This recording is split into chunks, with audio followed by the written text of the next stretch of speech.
know how to communicate because some of us didn't know the language. But there was, that compassion and that trying to help. And they would tell the community that, something's coming, armies are coming, just literally tell you to run. So I remember that. Anyway, long story short, later on, I grew to learn that, more about the Congolese history, about the natural resources, the wealth, and the long history of exploitation, because of violence that affects generations. And then I realized that the global narrative of Congo, it was often incomplete.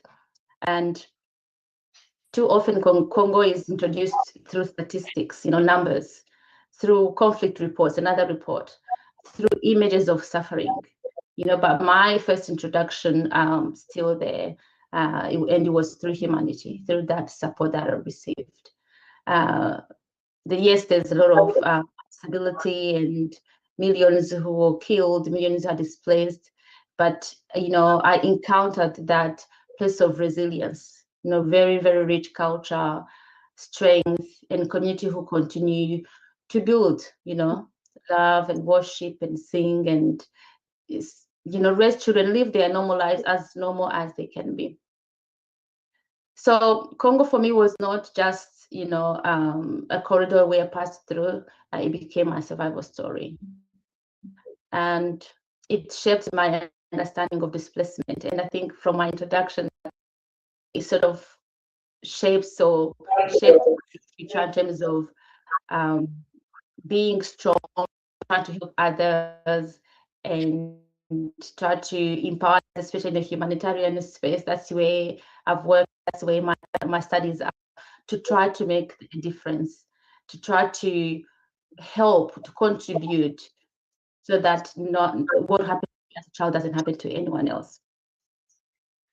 Anyway, I think I can talk about my story for a long time, but I'll bring back to tonight.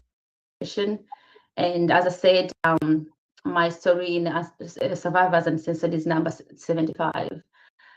And I'll always reflect, while I survived, millions of Congolese did not.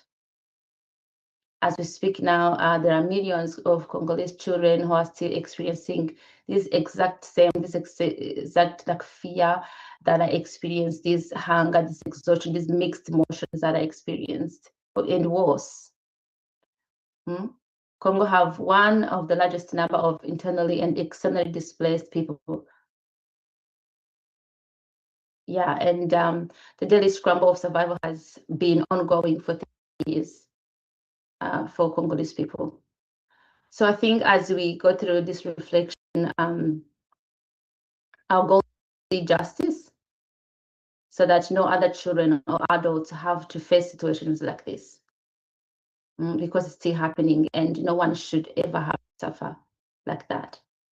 So as we go on tonight, I hope that you will join us in this pursuit of justice and take action to bring about change that is so badly needed.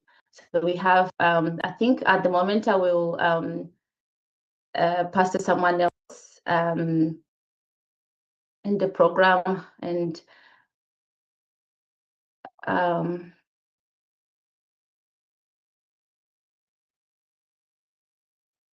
sorry, Claude, can you just have a minute? Just I'm gonna have a quick break. Okay. Yeah. Let me. I can do the reading of the stories. Okay. Yeah. And so the story that you're hearing, the stories that you're hearing, these are real lived experiences of people. And right now, as we speak, the Congolese people are going through this, and even worse.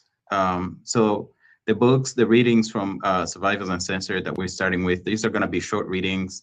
The stories are going to be brief because we've just extracted what is relevant to Congo. This one is story number 77. The survivor's name is Jean-Pierre Nyambeta, and he's one of the many survivors who are co-authored his story in this book, Survivors Uncensored.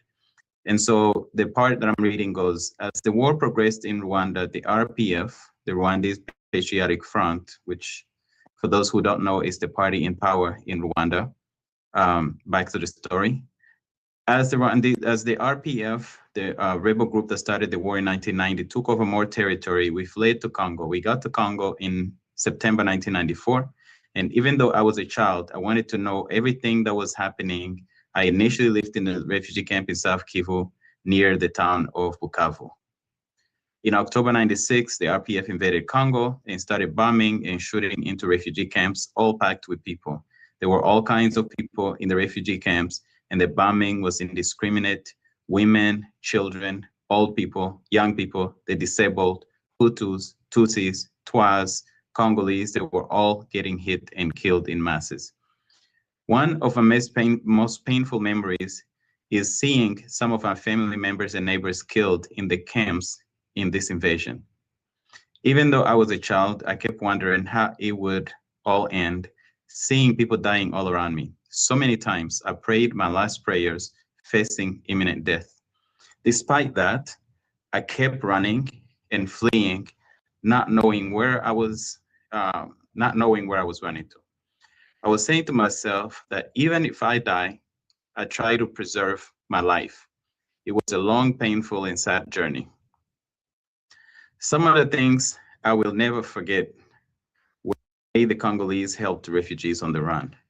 They helped refugees even though the RPF would brutally kill Congolese who helped refugees.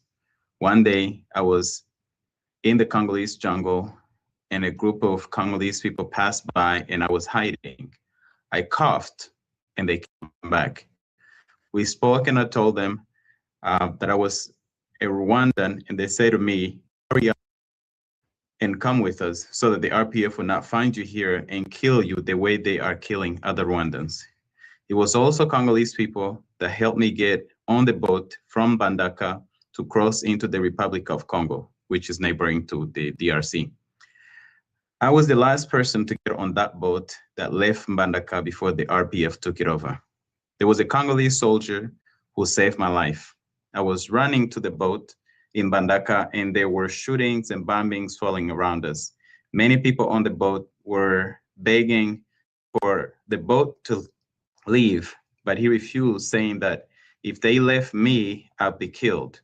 They allowed me on the boat and my life was saved that way. Congolese people helped us a lot and I'm grateful for them. While we were on the run, life was extremely difficult. There was no place to sleep or rest. Every refugee camp I stopped in, including Tingi Tingi, was destroyed and thousands of people were butchered. Besides bullets, bombs, and knives by the RPF, many people died of fatigue, starvation, and disease. Those who were weak lost their lives on that long road. Some families were completely wiped out. There was a time when starvation was so bad that I had to resort to unusual ways of to get any food. Being a young boy, whenever I saw a family eating or a group of people eating, I would join them and pretend to be with them and start eating without being welcomed. Whenever they asked who I was or what was going on, I would apologize and take off running. But I would have at least had a couple of bites. Whenever I would get to a river, I would bathe in the river and wash my clothes since I had no change of clothes. By the time I exited Congo, I had lost my parents and some of my siblings. I was an unaccompanied minor, but I lived to tell the story. That is the story for Jean-Pierre Nyameta. I just want to sit and take a quick break before we go into the next story. I actually know Jean-Pierre. I've met him many times. Jean-Pierre, if you're watching, I know there are hundreds of people watching now on the stream, on the Friends of the Congo YouTube, on Twitter, Friends of the Congo, also my Twitter page, and the Tubman Network's YouTube page and their social network. So if you are watching on any one of these, Jean-Pierre, We hear you and we see you, and all the Congolese people that you mentioned and you talked about, we see them also. We have another reading from Survivors Uncensored, also in Congo. And this story is a young woman. She was a young woman. So Jean-Pierre was, I believe he was 12 or 13 when all of this was happening. Marie Bamutese was 12, I believe, when she started running from my recollection. So here's the story for Marie Bamutese. It goes, I was 14 years old when Rwanda invaded Zaire, now the Democratic Republic of Congo, in 1996, and destroyed the refugee camps. We were lucky that our camp was far from Rwanda. We were able to flee in time before the arrival of RPF soldiers. Only those who were weak and sick remained in the camp, and they were killed in the very inhumane ways. Not only were refugees and Congolese massacred, but also Spanish Catholic brothers Miguel Angel Isla Lucio and Fernando de la Fuente, Julio Rodriguez, Jorge, and Servando Mayor Garcia were brutally murdered in that massacre. As we fled, we thought that it was, as we fled, we thought that if we entered the forest, the rainforest, the interior of Zaire, we would be protected. It didn't last long. We realized that we were being chased and people were being killed. We continued fleeing, and at one point, even those who had cars abandoned them because they couldn't drive them into the forest. This is when the real ordeal began, the long walk to death. There was no path, so we followed the footprints. Sometimes we got lost because we didn't know the correct direction to follow. In some cases, we would find ourselves in the same place after walking for 2 days. Even the young people who were fast and went to scout places for us to go, for places to go, were attacked. It seemed as though these attacks in front and behind were organized. There was also a natural selection where all people and children were at high risk of dying. The slightest injury meant death. It was scary to see the babies sucking on breasts of their dead mothers.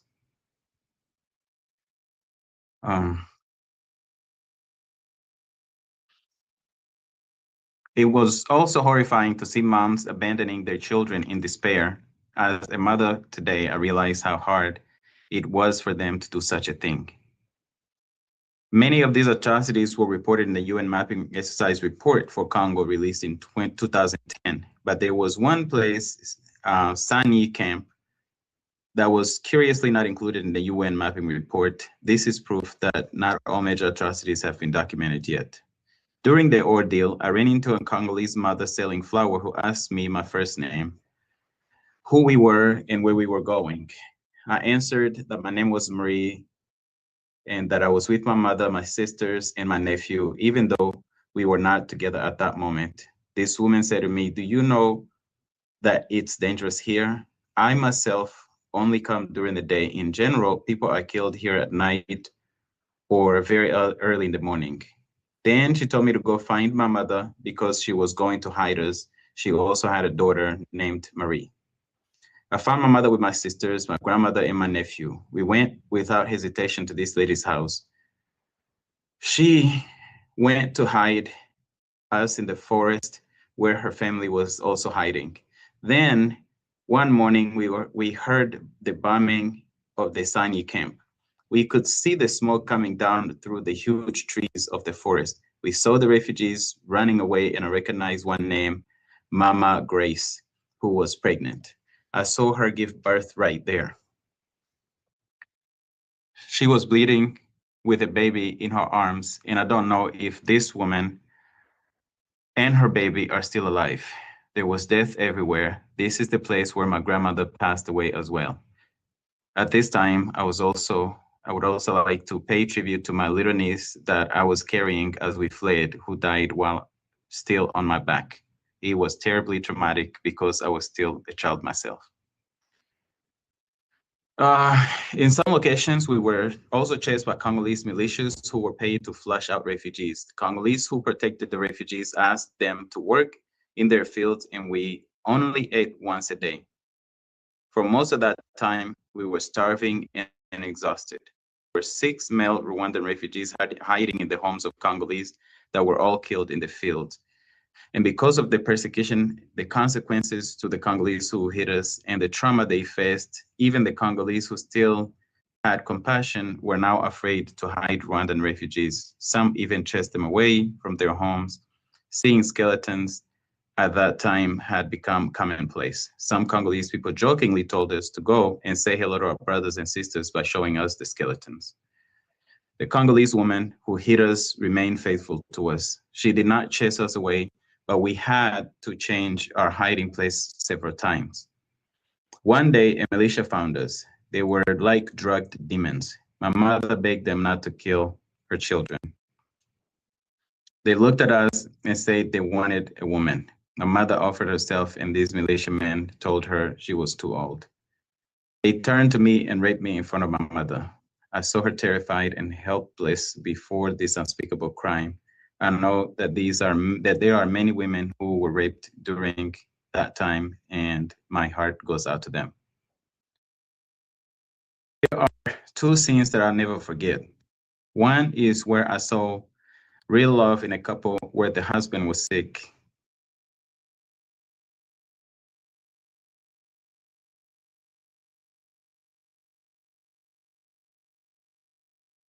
I need to break for a second, please. It's okay. I'll continue the reading. Let me see where they just go to the story. Really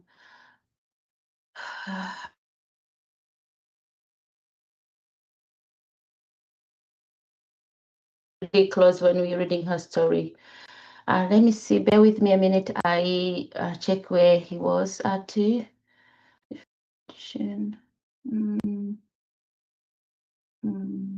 That's sorry. There are 2 scenes. Oh yeah. Okay. I got where he was. I'll continue the story. There are 2 scenes that I will never forget. One is where I saw real love in a couple where the husband was sick. You could hear him dying, and his wife stayed by his side until the end. The second scene, I was in the forest and felt like the living dead. I thought it was the apocalypse, that all people were living in the same situation and that the world had ended. I was under a tree next to dead children who must have been between 3 and 6 years old.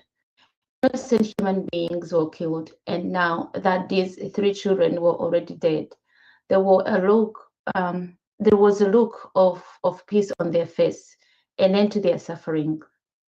For some reason, these scenes reminded me of my mother's humanity. Despite having very little to eat, she shared her cassava flour with others in need. I am proud of her and thank her for giving us an example in humanity and a true love for our neighbors in spite of the difficult conditions we were in. In the summer of 1997, the Red Cross sent its volunteers into the forest to look for survivors. When they saw us, they offered to take us back to Rwanda. My mother told them that if they were going to kill us, they could do it there because we were already dead. But we had no choice, so we followed them. In the forest, I saw small white pieces. I was intrigued. Then I asked the volunteer, who told me that they were human bones piled up. We passed RPF soldiers who gave us nasty looks. We arrived at an airport in Hamisi, where a plane to Goma in eastern Congo was waiting. My mother heard that once in Goma, the unaccompanied children were separated from the rest of the groups. So my mother told me that once we were in Goma, I should follow the unaccompanied children with my nephew. She had a feeling that if we all stayed together, we would all be killed. Since I always obeyed my mother, once in Goma, I did exactly as she said. I saw my mother leaving with my little sisters towards Gisenyi in Western Rwanda. I did not know what this was, not know that this was the last time I would see my mother. I learned that my mother was killed once she got into Rwanda. At the end of 1997, they were supposed to close the camp for unaccompanied children. Because I had said that my family was from the south of Rwanda, though, I was sent to an orphanage in Bukavu. A clergyman in Bukavu advised me against going back to Rwanda because many people who were returning were being massacred. I took advantage of a moment of distraction by the camp guards when we were meant to go get water, and I escaped this transition camp orphanage. I sought refuge at a Catholic church. I stayed hidden in a room all day and only went out at night to get some air. The Rwandan military controlled Bukavu, and they were always looking for refugees. Finally, thanks to my auntie and her connections, I was able to leave the Congo and go to Belgium in 1999. From my journey, I learned that what doesn't kill you makes you stronger. I think I will bring us back to the conversation today. After hearing these stories, let us take a minute. Let us take a minute of silence as we think about all those victims, as we think of the survivors, as we think of all the stories that, we and our colleagues had to, go through, most of us as children, and take this moment to think of everyone else who's still in that kind of situation. Let's take a moment of silence. Thank you.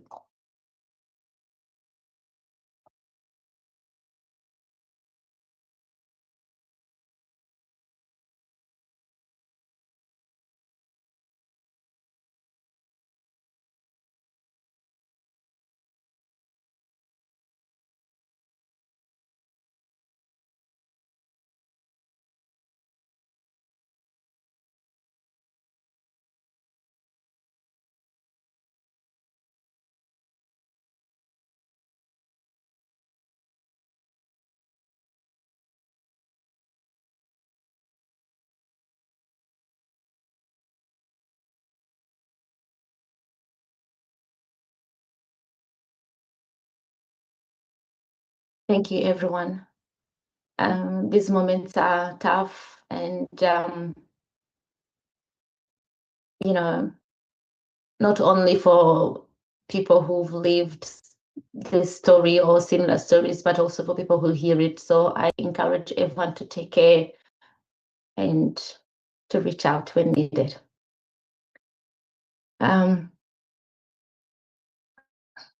Patrice Lumumba wrote from prison in 1960 that history would one day speak, and that it would not be the history taught in European capitals, but one written by Africa itself. So history is speaking here, as hard as it is, but history is speaking.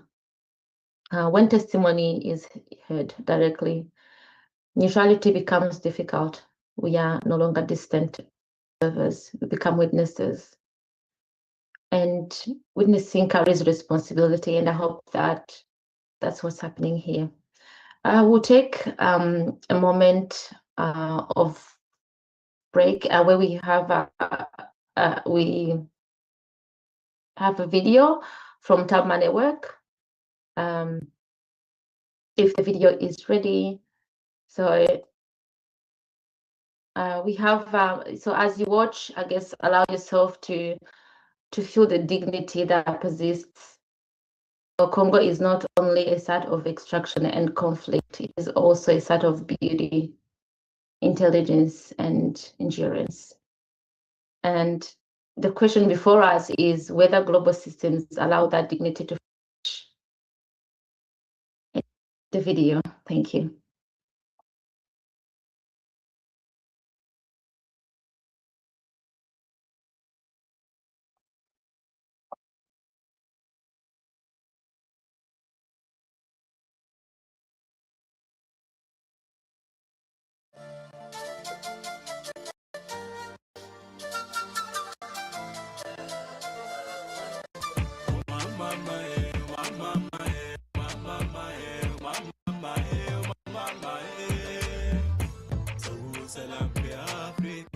سما الخرطوم قمنا لكن شاسبنا فتش سلام كبلان شعبي ماسك الزمام وسلاح الحيز بالحطام أمة واحدة بتاعت للكلام وده الكلام اللي بيجيب السلام في بلدنا منادور السلام في سودان نبي حليك حمام مكانك يا سودان في قلوبنا عذاب مكان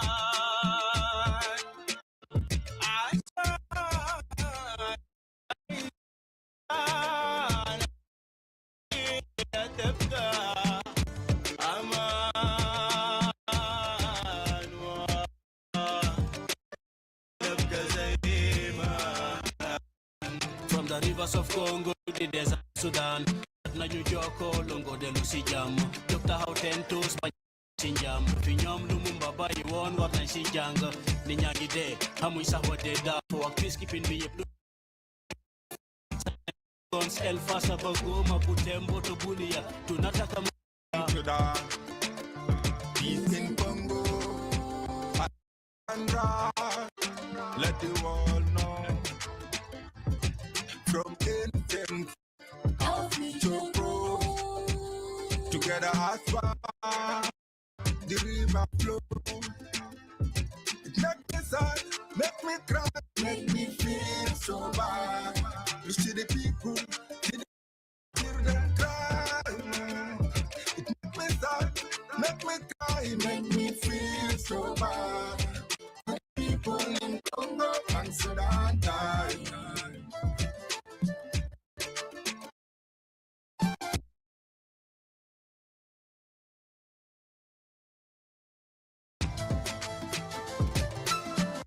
Twalia ama twataka ama upendo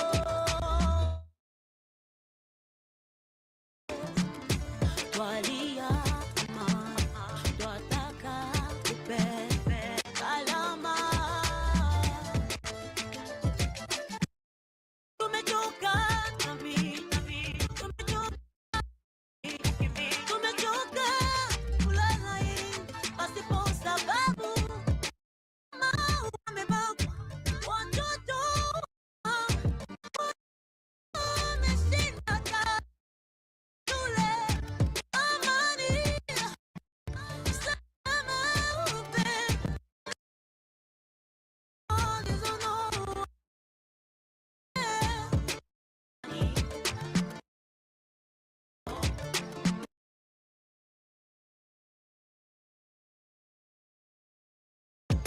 غدروكم ما وعيتي منعوك في بيتك تبيتي وشكلك نسيت انك في يوم كنتي حضارة حاكمة اسمها التاسيتي أزمة جوع أزمة سكن أزمة مقر من دفن الخرطوم ساكنة الكدايس الجنة شايلة العرايس وطن فاك العيبة كفنا السلام ده وين تركن نقول له ثم الموت في هزارنا غروب في أفكارنا منظمات والدول على دمارنا الصبر شدارنا الجمود سكن صغارنا يا ميديا اللي دايما رافضة أطفالنا يا ميديا اللي دايما رافضة أطفالنا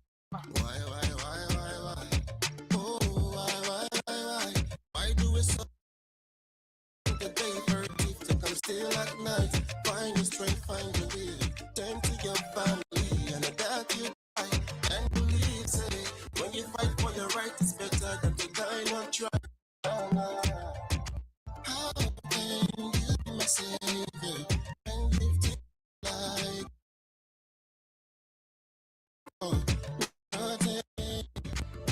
We can't take this no more. Can't you see all the flies, all the blood, what is it for?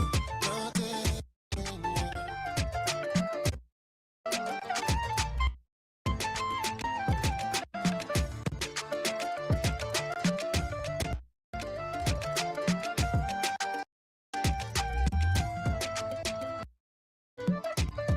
Make me sad, make me cry, make me feel so bad.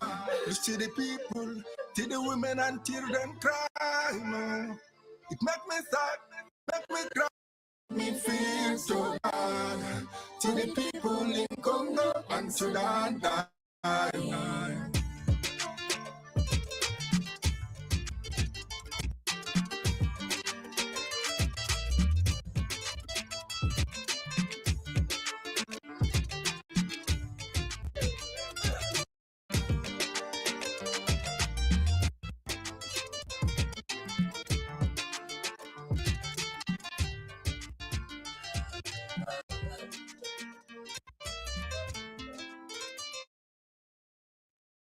Thank you so much,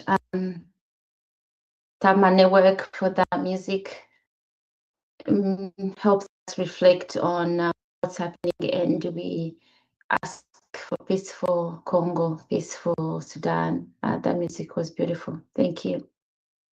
Now we'll move on fun discussion, and I'm delighted to welcome our panelists. So today we're joined by Francine Mukwaya Bombe, who's joining from the room. Thank you so much, Francine, for being there. And Kambalem Savulu is online. Welcome. And Claude Gashabuke, who's online as well. Welcome, everyone. So Francine Mukwaya Bombe is an activist and academic engaging in ethics, psychology, and social responsibility.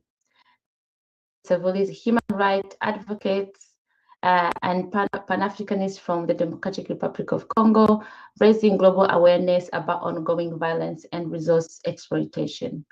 And Claude Gatebuke is co-author of Survivors Uncensored, a genocide survivor, Rwandan genocide survivor, and executive director of the Action Network. The three of them speak from proximity, consequence, and long-term engagement. So we begin, let's begin with a direct question, the panelists. What truth about Congo is consistently ignored or distorted in global discourse? Hello, Kambale, I'll start with you. Thank you. Greetings, everyone. Wish I was with you in person, and I want to thank all of you who have put together this event. And it's interesting, you asked me a question, I'm going somewhere else because I believe the people in the room are in Germany. I've been in the country twice. The second time I was there, I had a chance to go to the neighborhood where the Berlin conference was organized. I think it's today the majority Ethiopian community. And it's fascinating to be to have walked the street where the so-called Berlin conference took place. Over 100 years later, we, the Congolese, are being asked a very vital question, which was also a question to ask in 1885, right? February 26, 1885, European countries sat down to carve up the continent and give Congo to King Leopold. What do they do then that's relevant to your question? They always forget that Congolese are human beings. That's the most important thing for me. In all the discourse that has taken place in the Congo since 1996 to now, the discussion around the minerals being shared with Donald Trump, peace deal being signed left and right, they forget that we are human beings. They forget I am a human being. And he actually hit me this year, right? This year is 2026. The war in the Congo started in 1996. That's 30 years, which has made me have gray hair now, right? Imagine, not just for Congolese, but for Ugandans, for Rwandans, for Sudanese, because people do not know even Yoweri Museveni or Uganda is implicated in the killing of the Garang, that there are allegations of the implication around there, and the millions of deaths in the Congo. The city of Uvira is under the Congolese government's control now. What is the news coming out this week that is important to Congolese? It's not that Willy Ngoma has been killed. I could care less if Willy Ngoma, the rebel leader, is killed, right? That's not the most important news. The most important news is, as the government has now control of the city of Uvira, we're finding mass graves.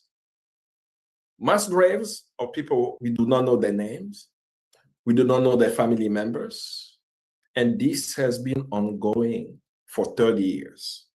And for the region, for over 30 years, where people have lost loved ones, they don't know if they're alive, if they were killed, if they're in a mass grave somewhere, or they are refugees somewhere around the world. So the most important thing that everyone forgets when we talk about the situation in the Congo is that Congolese people are human beings too. Yeah, thanks, Kambale. And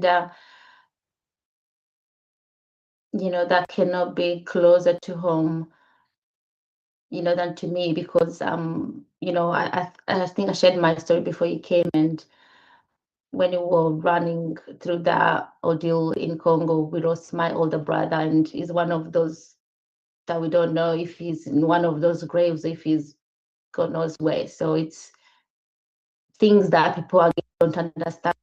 And I'm glad that you're here to voice that, and I'm glad that we're here to try and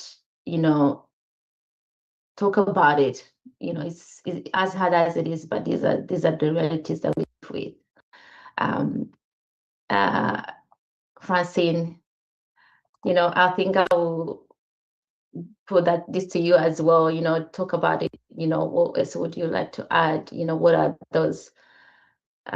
What truth about Congo is most consistently ignored or distorted in global discourse? Francine. Much. Thank you for organizing this. This is just like a first, one of the steps we need to kind of raise awareness about the issue of Congo. And in terms of your question, I would say is most of the people tend to forget that the war in Congo is, they have this kind of, mainstream media, let me put it that way. They tend to that the war in Congo is because of a struggle. This is in terms of leadership, and leadership contributed, yes, but it's mostly, the truth is the war in Congo is because of the continuity of exploitation. So people want to control the mineral in Congo. So how they're going to control it? They're going to control it by creating chaos, as Kambale said earlier. So it was years ago, we had the King Leopold II who created chaos, killed 10 million Congolese people for the rubber. Today, we have a rubber. The new rubber today is a cobalt, coltan. So that is the thing. So it is the exploitation. People want to continue to have their hands in that with that mineral resources. So how are they going to have it? They need to have a chaos. They need the country to be in stable conflict everywhere in Congo for them to be able to have access to the mineral. So, and they're not going to put it out there that it is because of we want to have access to the mineral. Of course not. They're going to find an excuse, which is usually is oh yeah, they're killing each other. They know there's no capable of leading the country, all those sort of things they usually do. Even if I have to talk about in terms of leadership, right? So they usually impose leaders.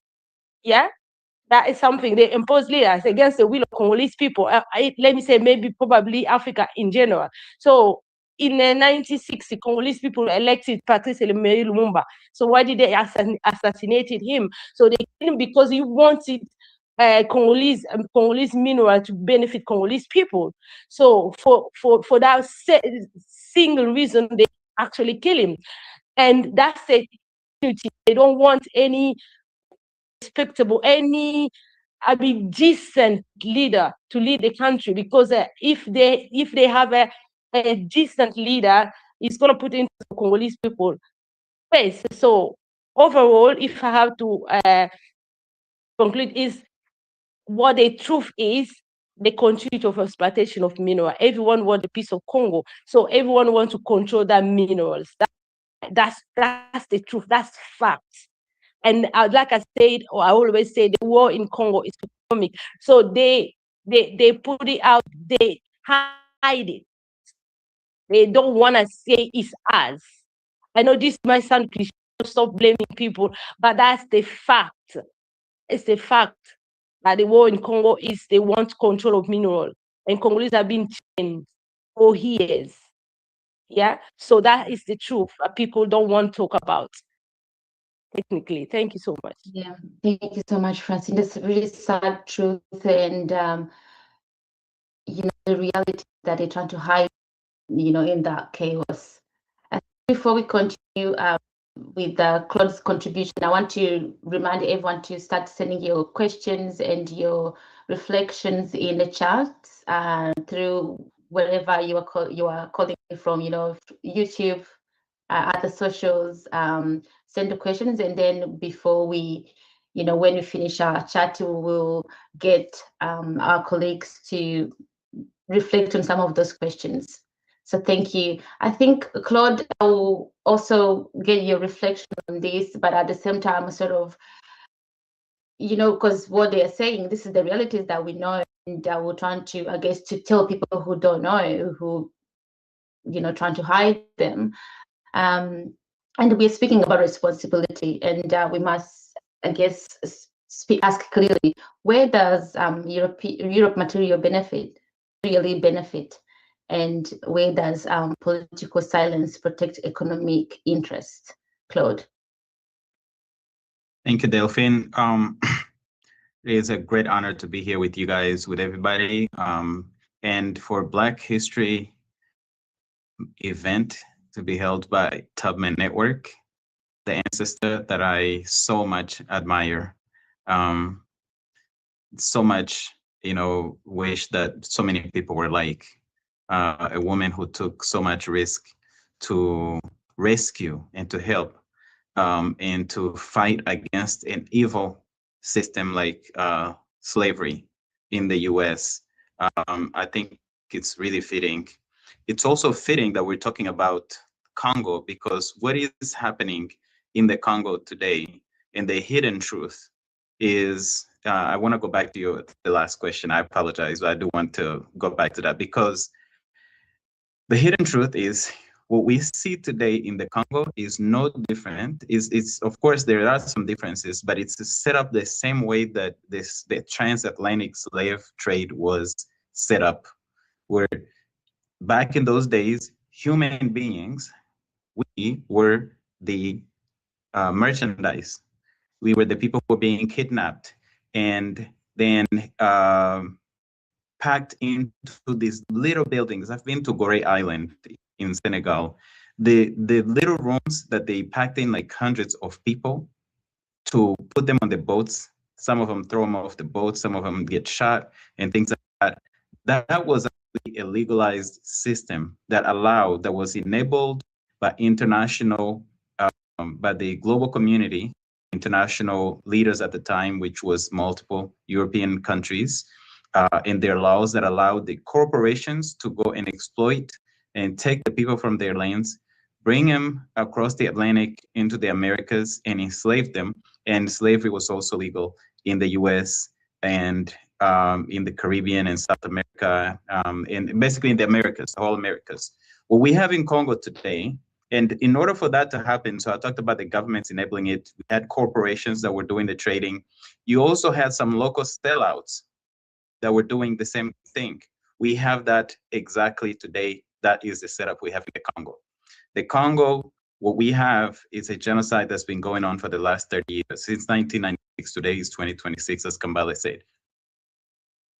This genocide is called by our colleagues, CAPE, which Francine is a part of, a genocost, the genocide for economic gain. And it's about accessing Congo's resources. It's about accessing the critical minerals that are used in military equipment. They're used in our phones. They're used for this green revolution, electric cars, and all of that. And that's obviously relevant to Europe and Germany with the move towards a bunch of electric cars and things like that. But what is hidden also is that the world is allowing it to happen and allowing the perpetrators to do it, and to go into the Congo, invade and occupy, rape and pillage in the Congo so that they can access these minerals. These minerals are taken in for most of the world to consume. People in the Congo are suffering as a result. Some of the children aged 10, 11, 12 are enslaved in these mines. Companies from countries that are known for supposed to be progressive and support human rights. There used to be a website called conflictminerals.org. That's been hijacked since. This website actually had a list of companies that were exploiting the Congolese. A lot of the companies you wouldn't guess, but they're many from Canada, companies on the Canadian stock market. There were many from Australia, Switzerland, and then of course the usual suspects, the Britain, the US, France, Belgium, and there were a handful of South African companies on that website. So these companies, again, are just like those global corporations who are doing the exploitation. Now, the local sellouts are your, Kambale spoke a little bit about it, your Paul Kagame's of Rwanda, Yoweri Museveni of Uganda, and the other local sellouts that are willing to sell out sisters and brothers in the region, kill as many as they can to have to maintain their power and enrich themselves and continue this global supply. The last thing that I would say is that the role of the European countries, the European Union right now has a deal with Rwanda for minerals that Rwanda doesn't have, worth almost $1 trillion, I believe. If I misquoted this number, I'll double check it. They provide military support to Rwanda, the European Union, the UK, and the US also. So there's many things, and while at the same time, on the other side of their mouth, are saying they condemn the actions of Rwanda and Congo. They didn't do that with Russia when Russia invaded the Ukraine. They went right to the sanctions. So just a lot of times this is presented as Africans killing Africans because of tribalism. That is a big lie. This is, you have sellouts that have been unleashed on people on behalf of global nationals that are protected by the international community to allow them to commit these crimes. And I'll stop it there. Sorry, I didn't answer that question that you asked, but no, what was okay. hidden. Thank you. No, thank you. Because I guess they all connected, and some are the usual suspects, some are not. So thank you for saying that and for clarifying that. Yeah, we have to keep talking and keep speaking, keep calling them out. And yeah, so I'm glad you just went back. I think we can get some reflection for the same question for Kambala. I know you talk about these minerals and all that, but specifically, what can you say about that? Europe, how do they materially benefit? Yeah, specifically, like for the audience, for example, I don't know, for anyone who's not aware, please go ahead, Kambale. We can start from Germany and probably the greater context of Europe. Germany specifically has had some of its companies listed by UN group of experts, and as well as the panel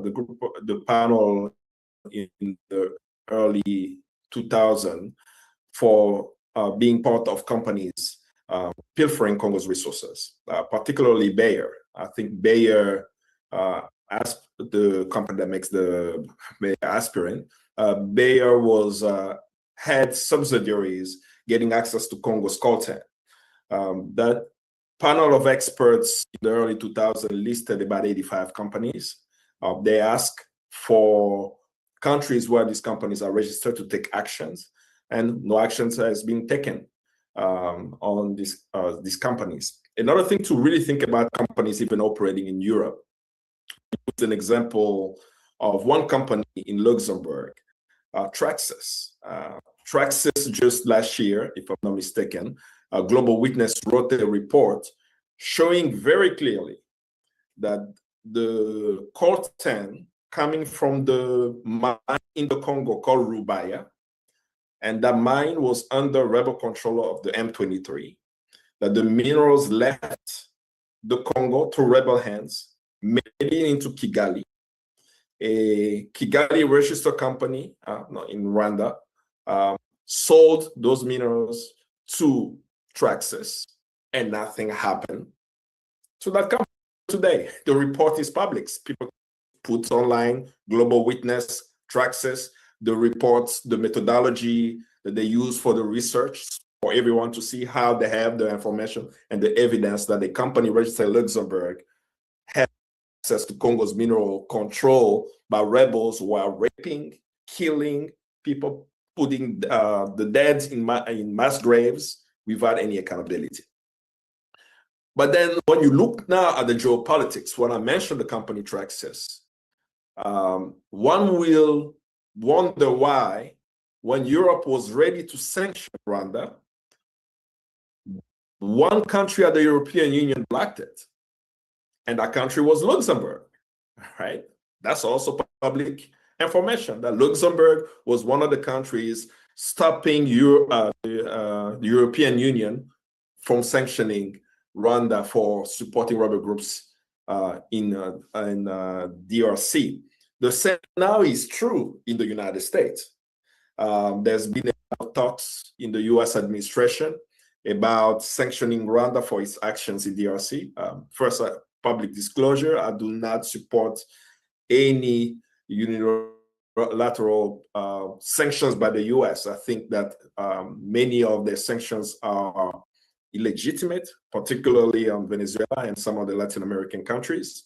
But in the case of the pressure on the US when it relates to the Congo to sanction Rwanda is because the United States and Europe militarily financed this country, and they use the weapons to support rebel groups and also send their own soldiers in the Congo to kill civilians and get access to minerals. So stopping that military support is critical.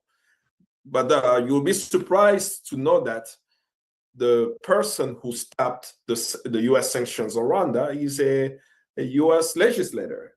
I think his name is Lindsey Graham. He received a call from Paul Kagame of Rwanda, and he pleaded with him to talk to Donald Trump to wait a bit for the sanctions, right? How do I know that? Years ago, Wall Street Journal put that in the news. So it's been fascinating for the past 30 years, or at least I would say maybe for me for the past 20 years, following very closely media and the information available. It is open, but not so open. It's so blunt, but it doesn't register in people's head. We talk about millions of deaths in Congo. He hasn't registered that we are talking about death at Holocaust proportion.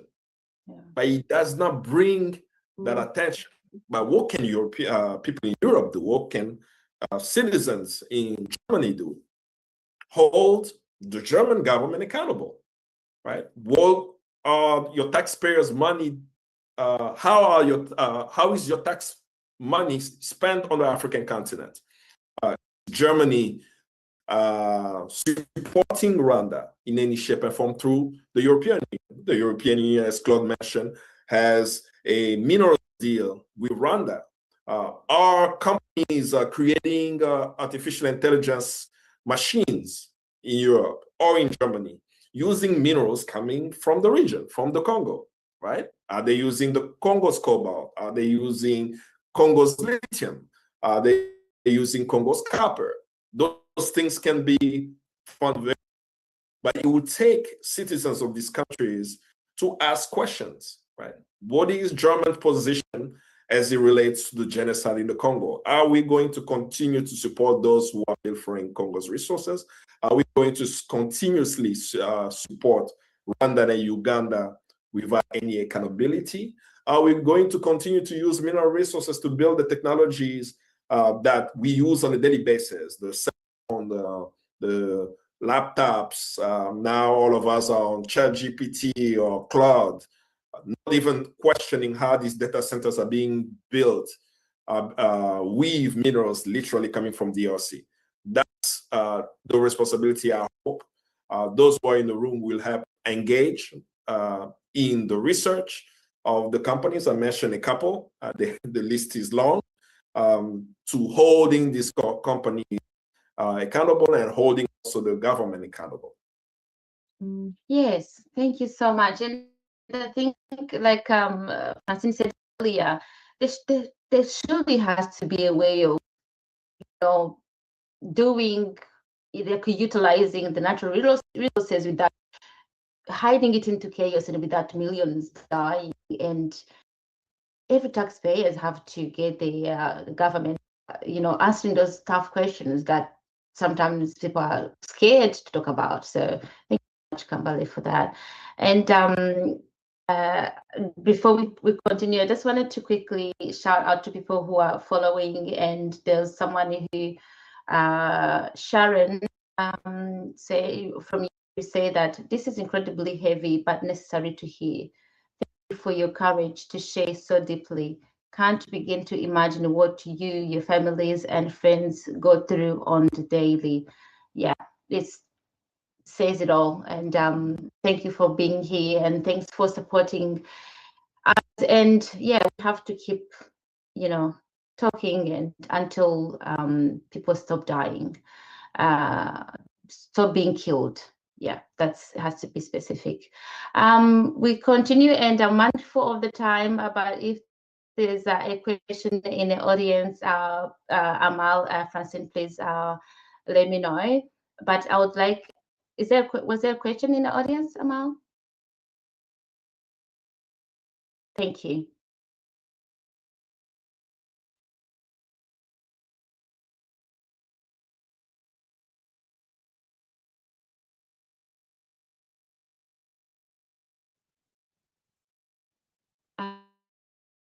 Amal, you're muted in that. Oh, I think they can hear them once they start speaking, though. You're muted, though.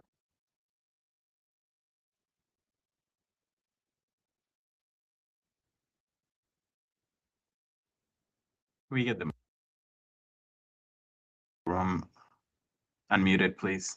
If there's a question, or Delphine, I guess you can continue.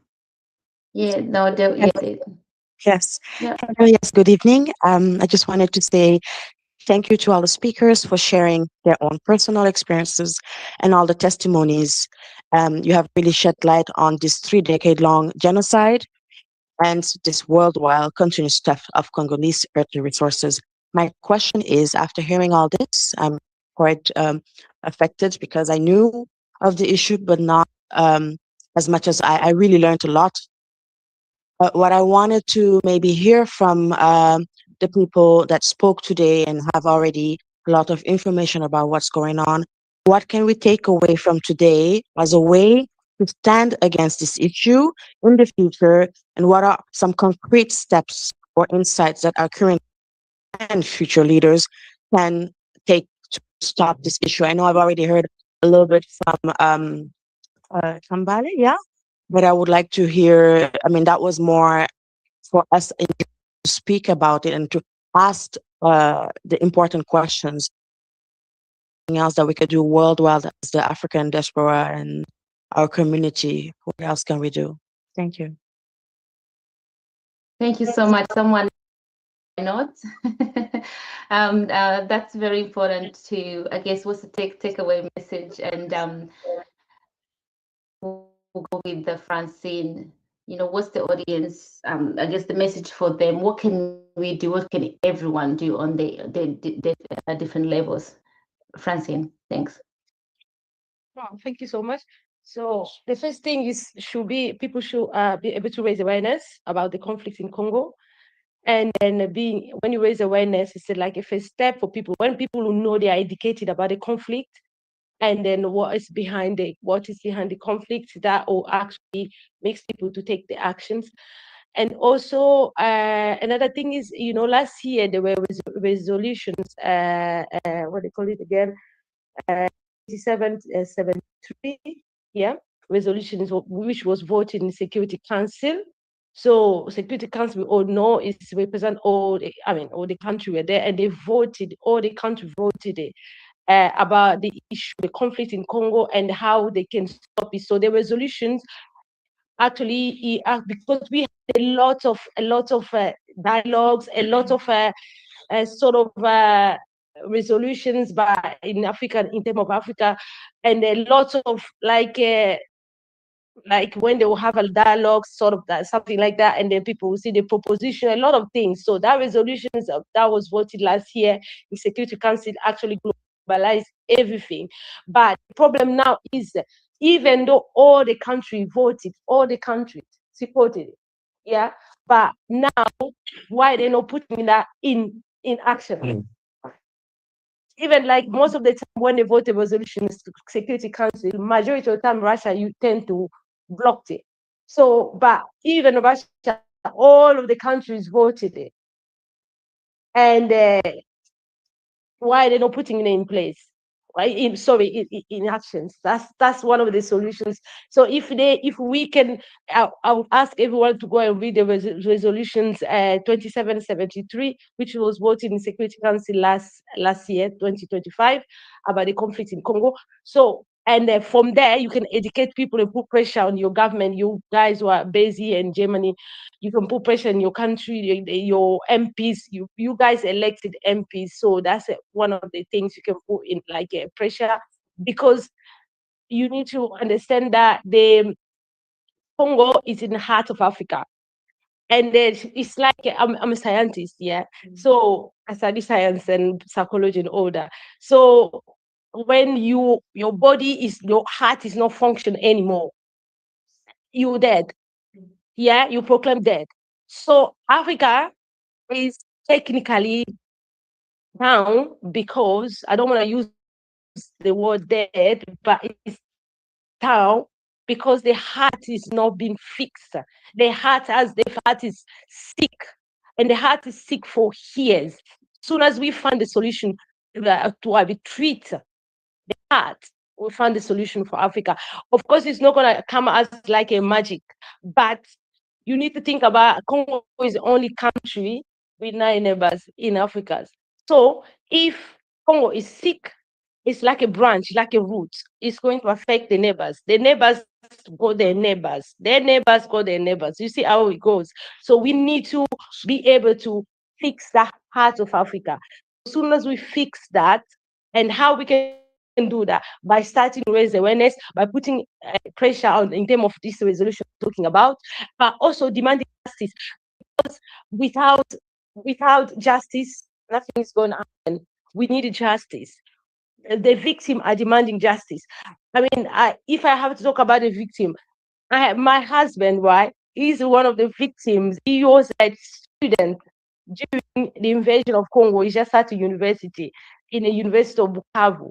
So he was following Monsignor Muzirua, which is a bishop, a Catholic bishop. Yeah, his name Monsignor Muzirua.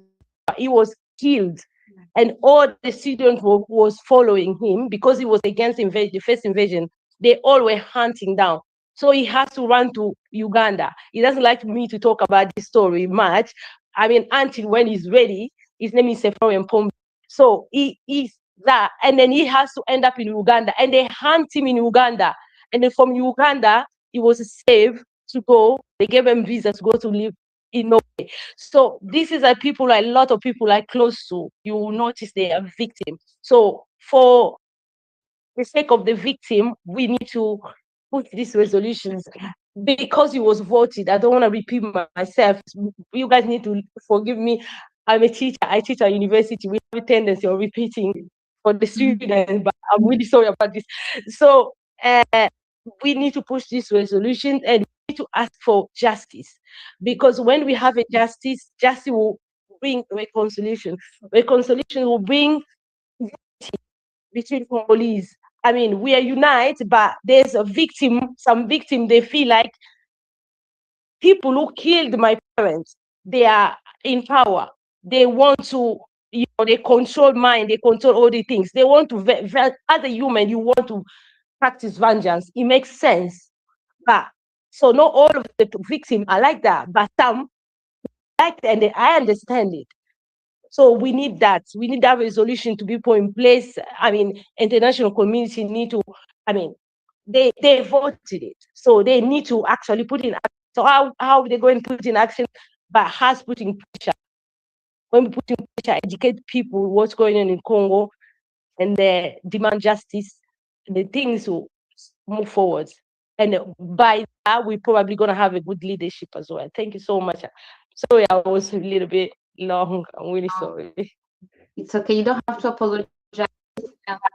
We always say that when you're telling a story and when these facts that we say without asking anyone to, we just do it for that.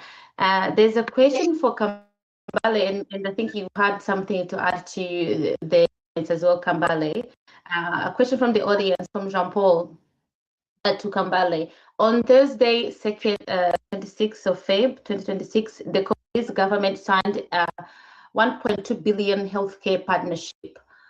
Can you elaborate what that means, and are Congolese people aware of this event? Kambale. Thank you. So I will try to be brief.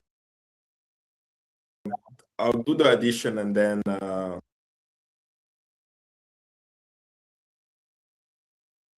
the health deal. I hope that everyone in the room will go to freecongo.org. Many people can do many things, but not all of us have to do everything. And levels of in the struggle for Congo, right? It's a liberation struggle. We are all clear of that. Artists will make artwork, musicians and poets. Teachers will teach a class on the Congo. Journalists will write articles. Everyone has a skill. I'm into the tech space. I'm engaging a lot in the tech space in Ghana. I'm currently in Ghana.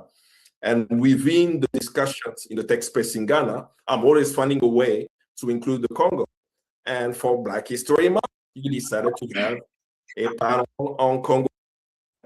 So in the level of engagement, when people want to be engaged, there are people who will organize protests. There are people who organize teachings. There are people who will organize direct action for divestment. But as long as you're part of the movement, that's the most important thing. Because today we may ask on you to call the European Union. Tomorrow we may ask you to write to the Chancellor, right, of Germany. And actions will be multi-pronged, but your participation and engagement in it will be important. And the formula, when I was a friend of the Congo, we always stated is education, mobilization, and support, right? EMS. The situation in the Congo requires EMS. For those in the US, they know EMS is like ER, you are the ambulance coming. So it's an urgent matter. So EMS is education, mobilization, and support about what is happening so that they take informed actions, right? So they need to know what is happening and how you do it. You show films, you do book readings, you do study groups. There are so many levels you can do. Mobilization are the action I told you, the protests, the event, engaging communities to the Congo, and the support. We believe that no matter what we do on the outside, Congolese on the inside have a role to play. So organizing fundraisers and support to the people on the ground, those who are on the front line, right? The organizations, there are a plethora of them, from Yole Africa to Basanja Coalition and so on, doing the work on the ground for them, raising support for them so that they don't feel alone in what they're doing and they know they're connected to a larger network. That's how I hope everyone in the room will be engaged. As it relates to the health deal, it's painful because they signed it on the day, the anniversary of the signing of the Act of Berlin, right? February 26, 1885, Western nations sat down in Berlin and say, you take this, you take that, and we give King Leopold the Congo, a country the size of Western Europe. I really want you to put in your picture. You are in Germany. Germany is smaller. Congo is the size of Western Europe. That's how big it is. To one man, King Leopold. So on the day of the anniversary of the signing of the Act of Berlin, the Congolese government decided to sign a deal, a memorandum of understanding with the United States for a project that the US is going around the African continent, getting African countries to sign. Nigeria has signed. I mean, there is a whole list of African countries, almost dozens of them have signed. Congo is the latest to sign it, where the US, since they have left WHO, are trying to sign deals with African countries to really get access to data, right? So, data and things of that nature from the health sector of countries. 3 African countries have challenged this deal. Kenya, not the Kenyan president, because the Kenyan president signed the MOU on December 4th last year, but the Kenyan activists through the courts, went to the courts and challenged the president of Kenya for signing this deal with Donald Trump. So the courts in Kenya stopped this deal. Zambia has also decided not to sign it, and Zimbabwe as well. The Zimbabwean government statement is very fascinating. It's many proud to be African. Their statement stated that, paraphrasing what I said, that what the US asked them to sign is almost an insult to Africans, because we're giving away data, right? Our sovereignty in how we manage health data to the US for money, right? They say, we're going to give you $1 billion, but give us your genetic data. How you're going to use it, what you're going to use it for, we do not know. The government decided to sign it, right? And they are presenting it as a great deal for the health sector in Congo. What is even fascinating about this is a Congolese who leads the Africa CDC, right? So, no, the US, the African Union has the CDC. It was created after COVID. Given what was happening with COVID, it became very important for Africa continent to have a Center for Disease Control. Is in Addis Ababa. The person who leads the director of Africa is a Congolese. Right? He even stated it a couple of days ago that African countries are very careful with the signing of its data to the US. So it goes back to what Claude said earlier, that the Congolese are facing a challenge internally and externally, right? Internally, we know what challenges are. Elite, right? The sellout, the compradors who have no interest by maintaining power for their own benefits. That's the Congolese government. They are signing an agreement where a Congolese already told them at the CDC shouldn't sign it. 3 African countries are challenging this, and many more will not sign it. I strongly believe that. I don't think Ghana will sign. I mean, I don't want to predict anything. But African countries are worrying that we are giving away our data in the age of AI without any control on how this data will be used, even possibly against African people. So we know our struggle is long. We should know our allies will support us in putting pressure on the negative forces outside of Congo. And we Congolese will continue to fight the internal contradiction. But I will end by saying that even as we discuss the Congo, we cannot discuss the Congo outside the global struggle for liberation, because the struggle of the Congo is connected with every single struggle of human beings fighting for liberation. Like, you can't talk about Palestine. That does not make any sense, right? The same forces in Palestine are the same forces that play in the Congo, are the same forces that are playing in Sudan, same forces that play anywhere. And those who are opposing us in these places, they don't identify themselves in the national boundaries, right? Nationals, right? They're able to operate globally, not taking into account national borders, right? So you may have Bayer registered in Germany, operating in multiple countries around the world, oppressing people. But we who are fighting for justice, who we are fighting for liberation, sometimes we forget to not connect our struggle. So we have to always find ways to connect our struggles and remind ourselves that in us pressure on the outside, let's make sure to support those who are fighting on the inside of the Congo as well. Wow, thank you so much, Kambale. I hope Jean-Paul you got an answer. And I think for everyone here, especially for the panelists and everyone, I guess to share all of those resources that you're talking about, and for my network to really include those resources in on the socials to make sure that there's no excuse that we don't know what they were talking about, right? So much. So I'm going around closing this panel, but I would like to start with Claude. Before you give your closing remarks, if you can kindly talk to that as well. Thank you, Claude.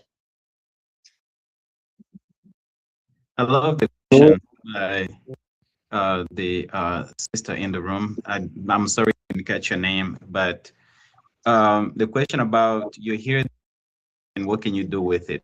And that is the point of sharing this story. Thank you, Francine, for his story, even though I'm sure he might, pass a little about you sharing it, but shout out to him. So to the question that you asked, I want to leave everyone in Germany with a challenge. I would like to see Kambale and Francine have talked about it. I would like to in Germany to put pressure on the Congolese government, because by the way, when you become a witness, by hearing these stories, you become a witness, and a witness has a responsibility. I want to give you a challenge to put the German government to recognize what is happening in Congo as a genocide. Because as soon as they do that, they will start that are actually part of the plan of Congo. They will start also dealing with any institutions, and any institutions that are investing in the perpetrators, countries like Rwanda and Uganda, they will start challenging them. As genocide, they will start funding perpetrators. Back the end of 2023, maybe it was 24, I can't remember the exact year, but the European Union released a statement that condemned the actions of Rwanda in the Congo. No more than weeks later, maybe even a week later, they gave $20 million to not education, not humanitarian support, not anything that is actually life-saving, not life-saving support to the military. The same military they were accusing of committing atrocities in the Congo, they gave them 20 million euros, and they said that this was to go and, to continue their operations in Mozambique. So they're not just, these sellouts do not operate only in Congo. They operate in Mozambique, in Cabo Delgado, in Central African Republic. In previous years, they were in Haiti, in Mali, and many other places.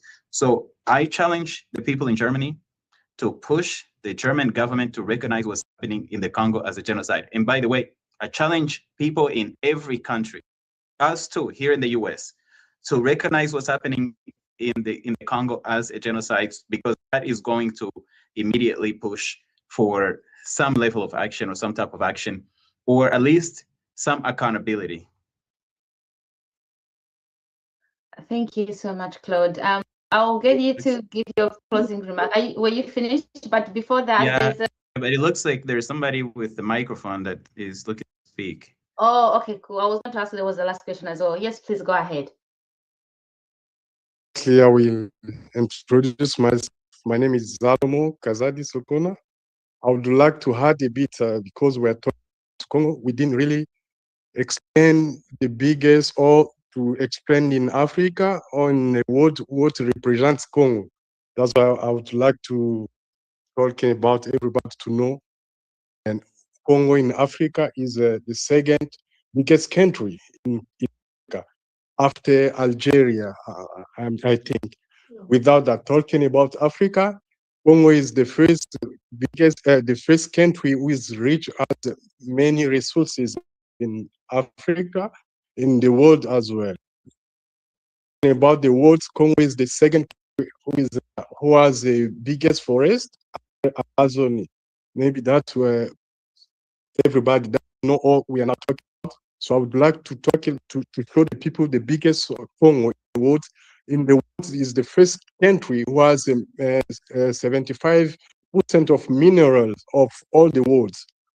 So it's very important people to know what represents exactly Congo. It's not only about genocide, about conflict in Congo. So it's about the biggest of the roles Congo play in the world. So I will want also to say about Congo, and without Congo is in the middle of Africa. Without that is all of the country. If it's stable, it means all Africa will be stable. So that's why the problem of Congo is so deep. All the world knows that if Africa one day stands, it will be standing behind Congo, because Congo has all the stuff all we need for cars, battery, for technology, for satellites. All I can say is in Congo. So that's why the problem of Congo is so deep, that it's not only conflict, it's the leader of Africa. They have to support Congo for Africa to be stable.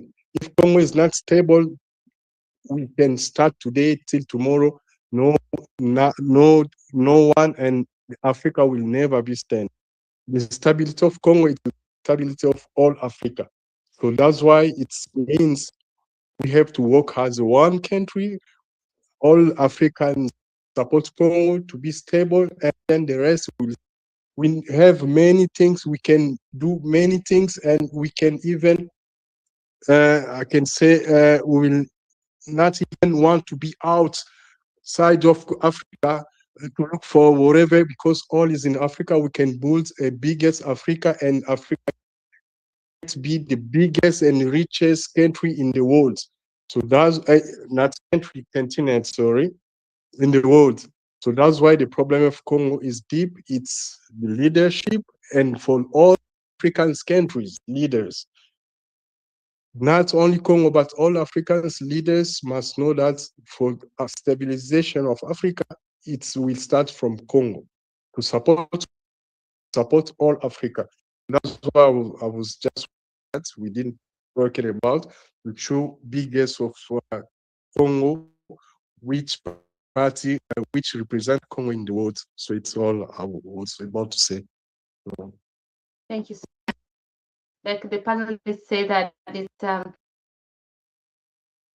people who are benefit chaos are the people who continent the country, the continent to flourish, and that's why it's important for everyone to act. And I'm mindful again of the time, but this last one question that I don't know if you guys have an answer, but it came from the audience, from Jamalu. Is it true that the M23 are destroying systematically documents that are in the land registry office, so that the real displaced owner of property cannot prove their ownership? So I'm not sure about this, but this is a question that came from the audience. So Claude, I would like you to just quickly say if you know about this, or I don't know, but also say concluding remark, please, as we are closing this panel. Claude, I don't know if you had a question. Yeah, I heard the question, whether the M23 are destroying the land registry.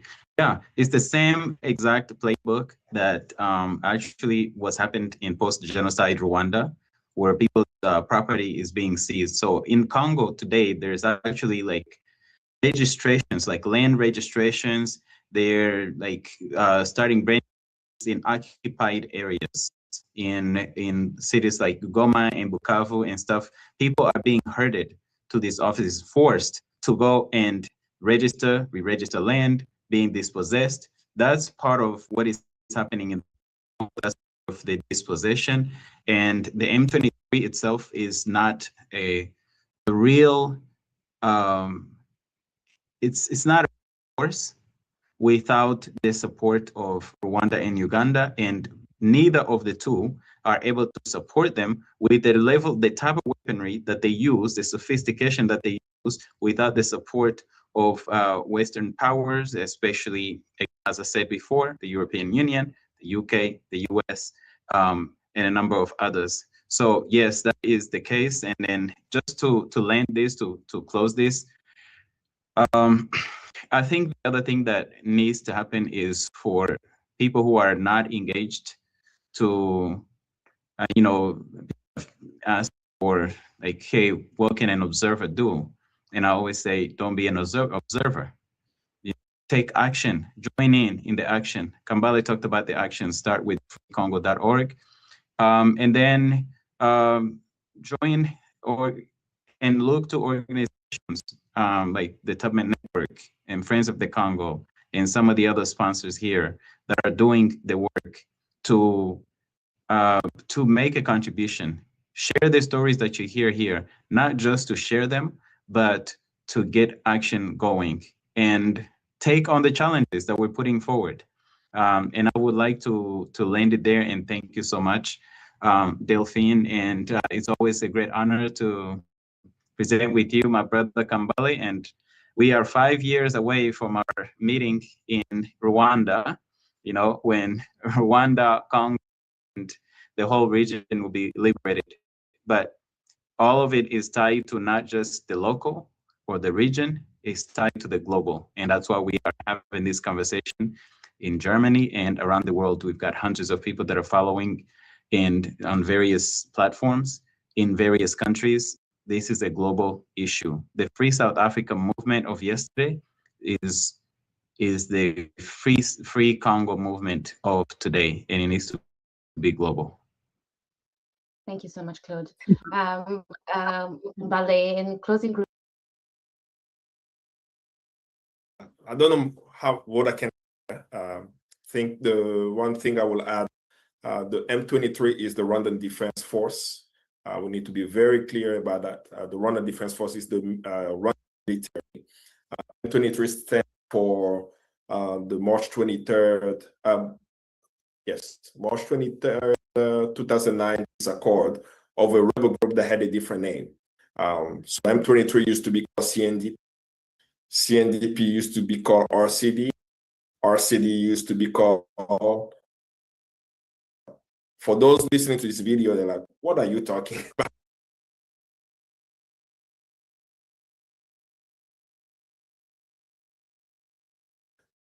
That is a specialist in change, just like Blackwater. There was a mercenary group in the US called Blackwater when they had problems in Iraq for the human rights violations and war crimes.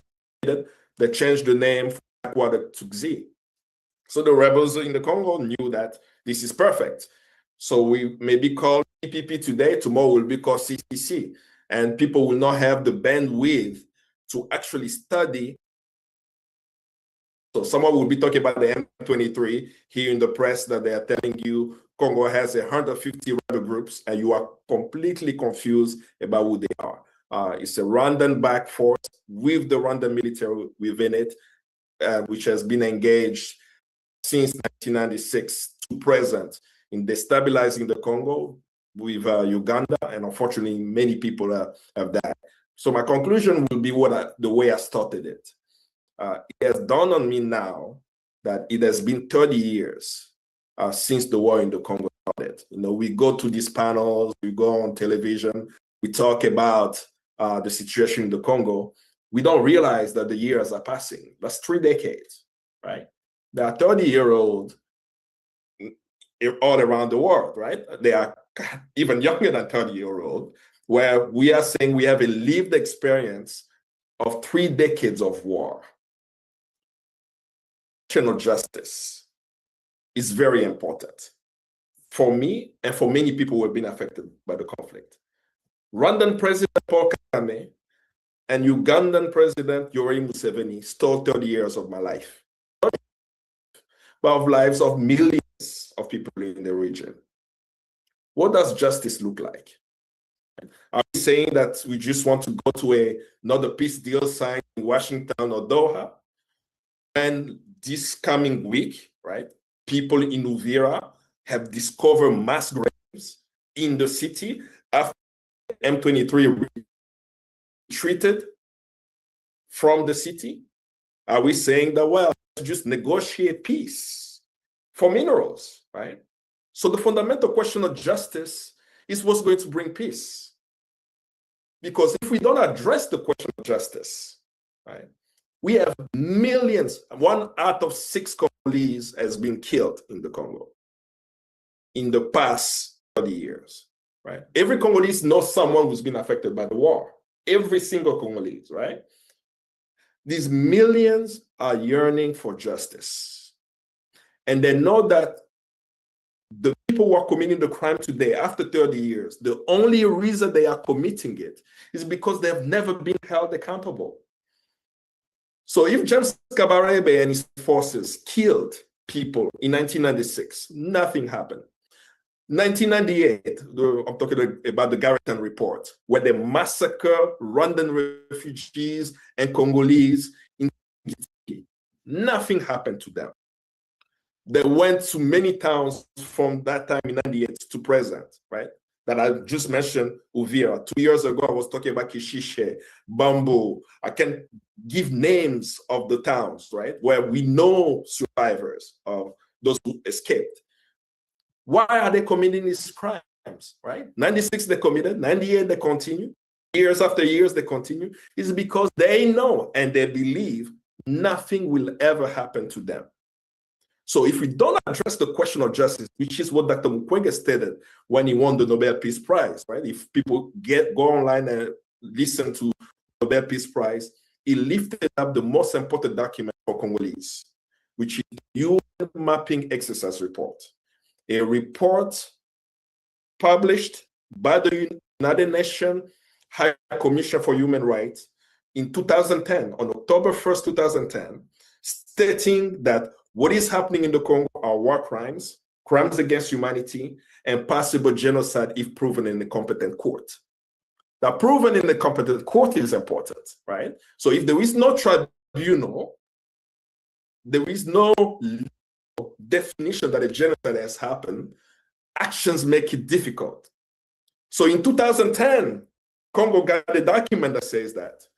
We know that the Palestinians have gotten the ICC also to say the same thing, right? That we believe that when people start being held accountable in the court of law, right, that justice is delivered, it sends a message, a signal to anyone committing crimes that next time you kill a civilian, something is going to happen to you. So for all of us, in everything that we are doing, we must fight for justice for the Congolese people, for the implementation of the recommendation of the UN Mapping Exercise Report, so that when justice is served, people in the Congo can finally start finding ways for reparation, finding ways to live in peace and in harmony in the region. But until that justice is served, peace will be elusive.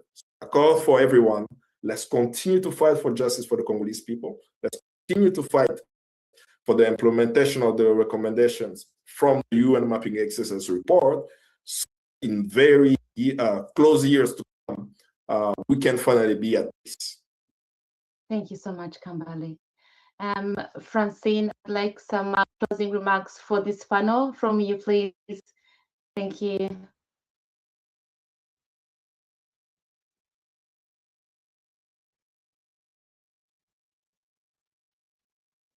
Are you speaking? Because I cannot hear you.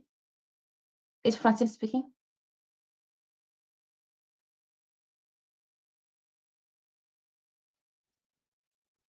We cannot hear you, sorry. We cannot hear you, sorry.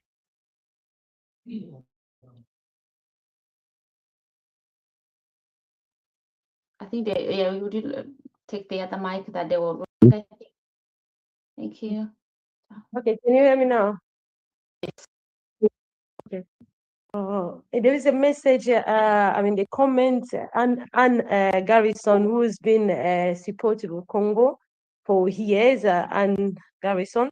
So he wrote, I like to talk about the fate of Obama bill, the Congo Relief and Security Act of 2006, and the only legislation that Obama shepherded, into law as a senator. There is a similar bill now in Congress in Sudan to cut off arms to the aggressions.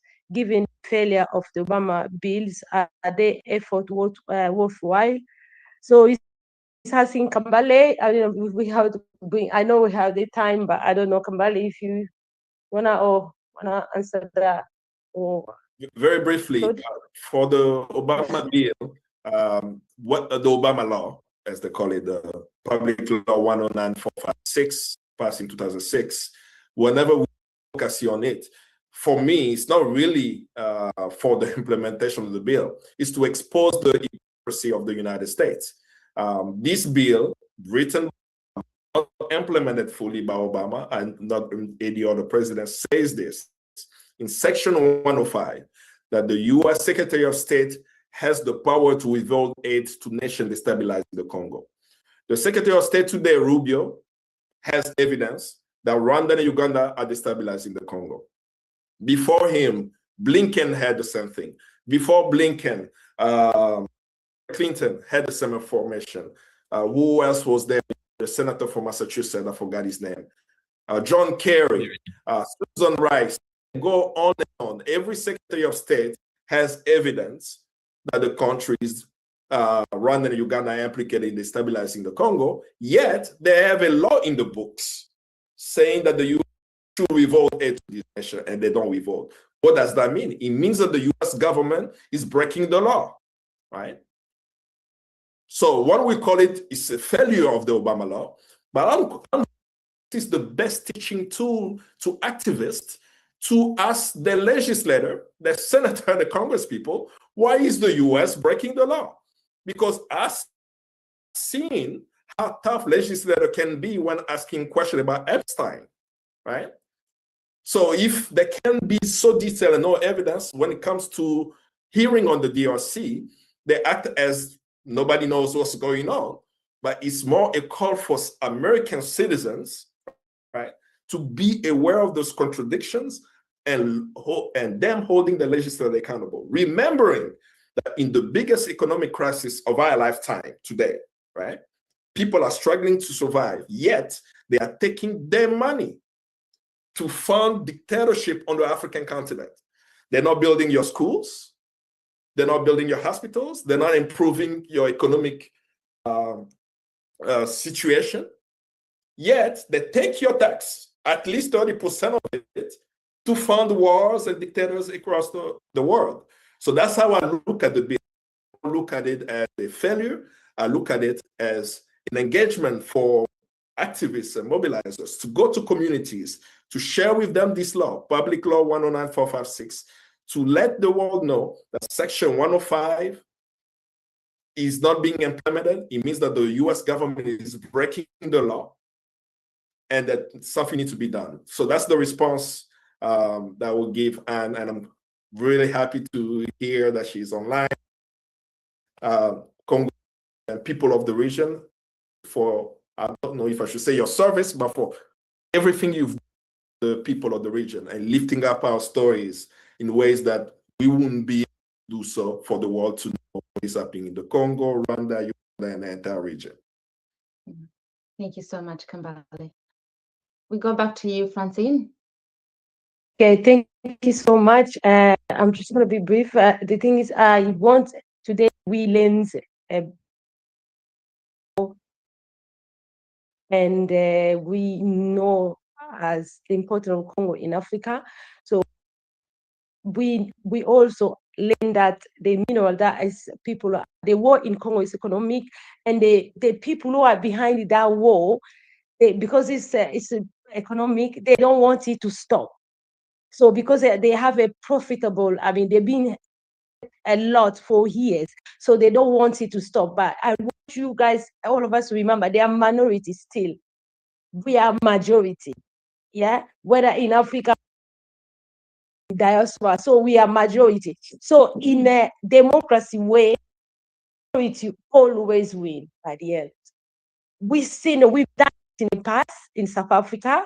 We've done it in the past. Our fathers did it when we were colonized. Then it was at the end, they were like, enough. I know we are independent, but not fully, but they've done something. They did. I always respect what they've done. So it's up to us to continue to finish what they started. I'm talking about this is in terms of Africa. So in terms of Congo, this is why I say at the beginning, I think not at the beginning and middle of our conversation, I was saying that Congo is in the heart of Africa. It is can light entire Africa to Inga Inga project. So but we can't do it if Congo is not stable. Also, I need you to think about a lot of victims. This one, I think Kambali mentioned that Dr. Denis Mukwege. This is a Nobel Prize, prize 2018. Who won Nobel Prize? But he left his father's land because the rebels took over Bukavu. Bukavu, the Panzi, where he been treating thousands women victims of rape. Because rape in Congo has been used as a weapon of war. So we can't, for 1 hour, 48 women, Congolese women has to be raped. For us to get minerals, we shouldn't be that way. We get the minerals. When you go out there and educate people, you can tell people, you can still get a mineral. Congolese, they don't eat mineral, they don't eat diamond, all those cobalt. You can still get a mineral, but you can get it the decent way, treating Congolese like a beast, like that they are animals. They are human beings, and they deserve peace and prosperity. Also, in terms of region, Great Lake region, that region people have suffered because of Game and Seveni. These people have divided people who used to live in peace. Today, Congolese and Rwandese, sometimes they look at each other in a way they shouldn't. It wasn't like that because there's a man who came and destroyed the region. So we need to stop him. We can do it. People, we did it, and we can do it. Like I gave an example, we did it. Our fathers did it. Our people did it. They kicked King Leopold II. We kicked the colonialists. We can still do that. Kagame is a house Negro. I'm really sorry for people are watching, but he's a sellout. So we need to kick him out of that region and all the sellout for us to have a free Congo. Go out there, educate people. By educating people will be able to know their rights, and then they will up on your side. I'm ending here. A problem shared is half solved. Thank you so much. Thank you. Thank you so much, Francine. And it's it's been a pleasure to have this panel with you guys, to host this panel. It's always a privilege to hear all your wealth of knowledge that you have to share about Congo and sharing your stories as well. And thanks, to you and to everyone who's been listening to our stories. These are stories that we've lived. These are stories that we work with, and stories that we share. But some of the parts that we wish that no one else has to go through, and that's why we're speaking. And I would encourage everyone to really listen, to read, to find that knowledge, and to do something about it.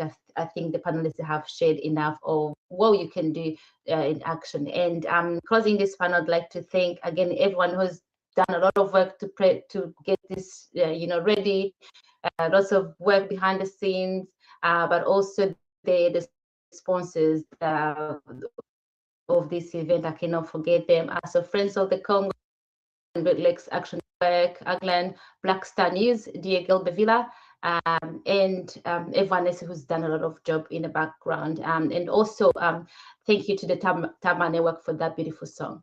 Thank you. I would like now to bring on Amal to have some words. Amal is one of the co-founders of the Tama Network. Amal, the floor is yours, please. Thank you. Good evening, everyone. I want to begin with something that feels simple, but is not for children who they are. they are not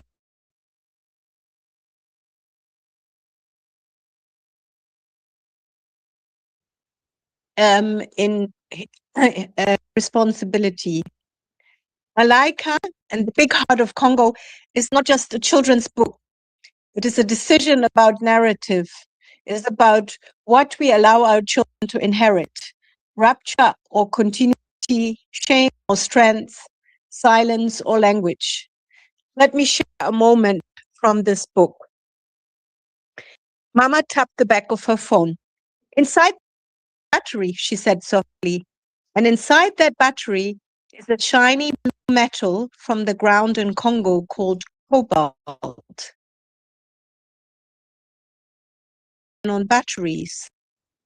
So I hung inside my phone. Away, Mama said, and many powerful adults take cobalt without caring about the children on that land. Malaika's eyebrows pulled together. So they take without asking? Yes. So what can we do? That question, what can we do, is a moral awakening. The book is books does not give her despair. It gives her responsibility. Keep your phone longer, repair instead of replace, ask questions before buying. Environmental awareness here is not abstract, it is relational. It reminds us Congo is not distant. Congo is material present in the very devices we hold. Yeah, next. When she realized that Congo is inside her phone, distance collapses. Fraction becomes personal and connection becomes ethical. If our comfort is built on Congo's mineral, then we are connected to Congolese lives. And this is not an accusation. Only what is taken.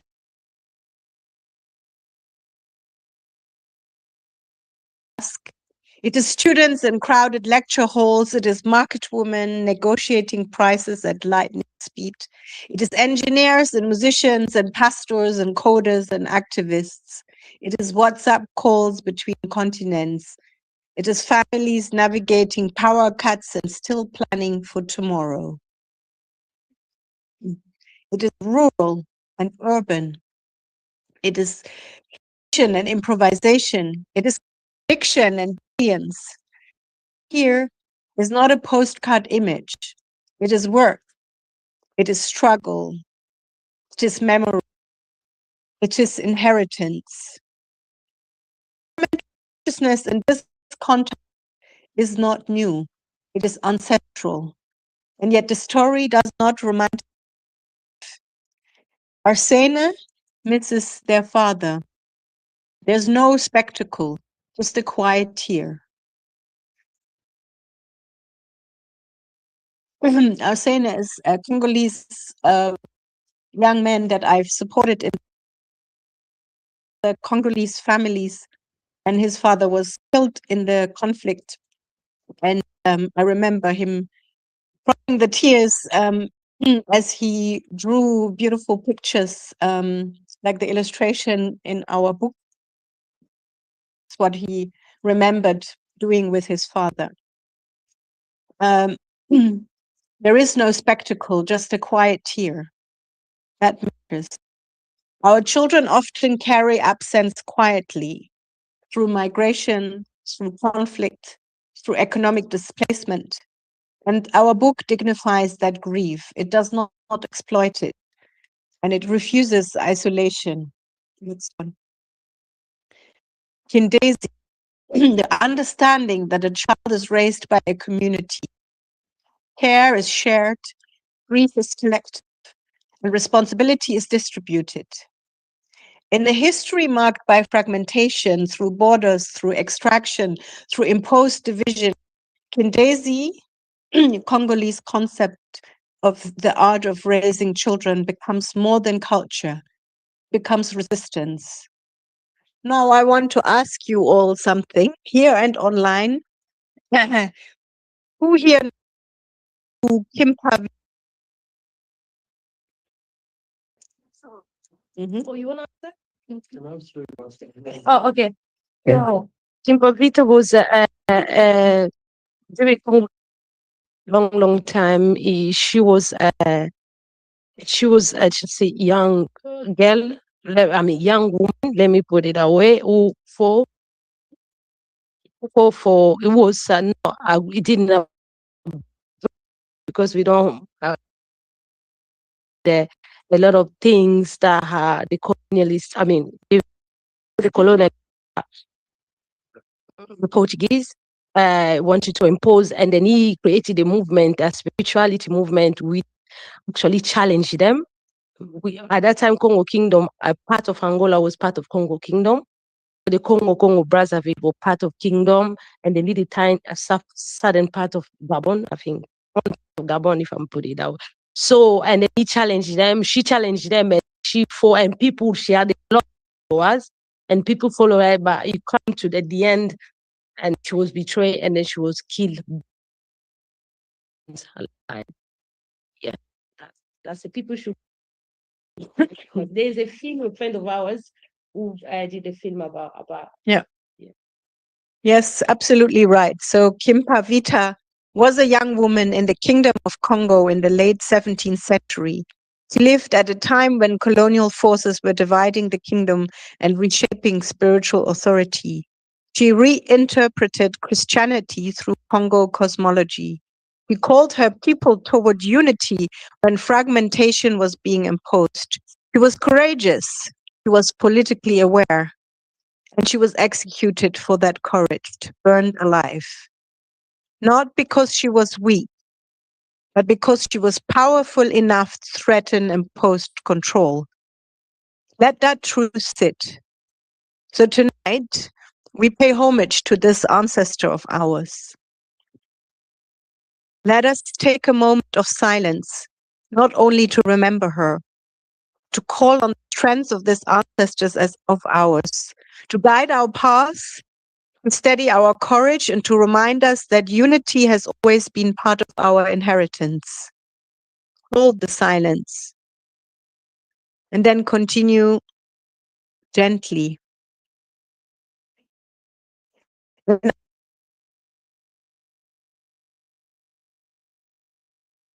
Must inherit strength, and we as adults must carry memory with responsibility. Impa Vita reminds us that Congo stories begin with cobalt. It did not begin with crisis. It began with cosmology, with kingdom, with philosophy, leadership. And when our children inherit that knowledge, their posture changes. And the book does not end in abstraction. Children plant a basil plant together. Adults name commitments out loud. Repair instead of discard. Speak instead of stay silent. Participate instead of drift. Small actions shape culture.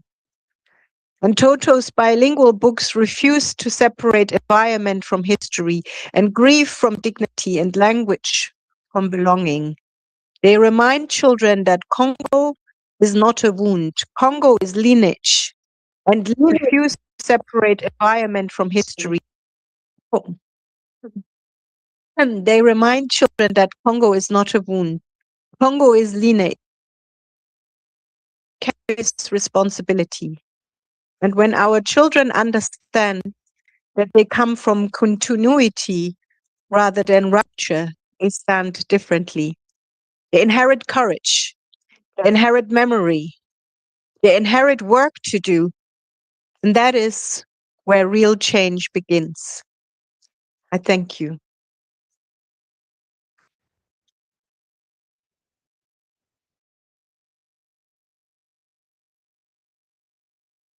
Claude, to close the evening, Claude, back to you.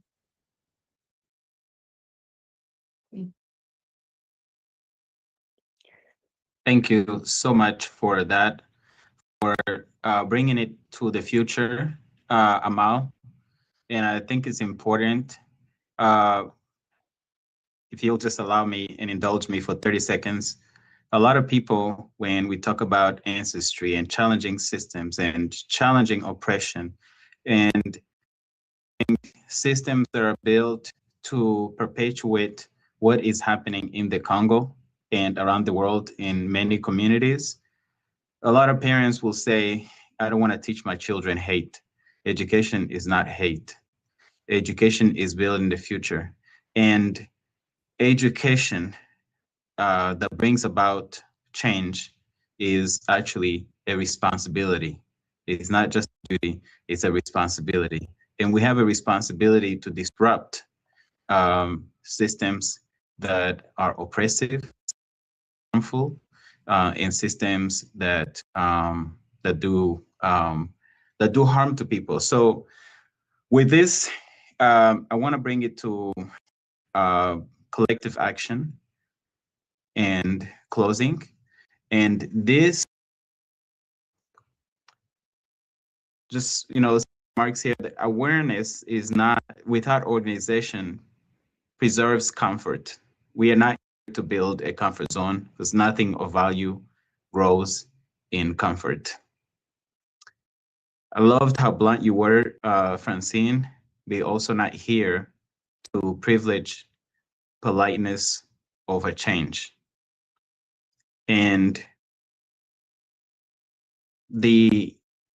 one of the actions that we didn't talk about, this is led by the Tubman Network, is a launch of a Congo-focused working group, Congolese-led, diaspora-connected, action-oriented, and within 30 days, we'll have clear priorities, steps that will be defined.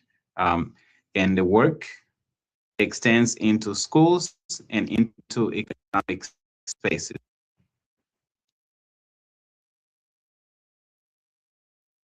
In March, this dialogue will be presented at the Berlin Venture Capital. Congo is central to global supply chains and investment strategies. Economic benefit cannot remain detached from ethical. So this isn't ill. This isn't to plead. This is to bring about accountability. Justice requires accountability. Peace requires justice. Justice requires truth. And that is what is going to bring about lasting peace. The registration link is available. And there is a QR code. Share in a second.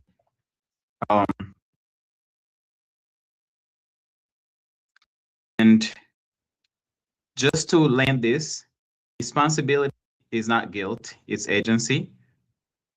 Congo is systems that normalize extraction and reward indifference. Do not be indifferent, and do not be an extractor and an agent of extraction. If tonight remains emotion, nothing changes. If it becomes organization, something shifts. Attention fades, organization builds power, and history will not measure how informed we were. It's nice to be informed, but being informed and not using that knowledge, and let me speak to people who are in the Western world, because this may not be a common thing, but being informed and not using the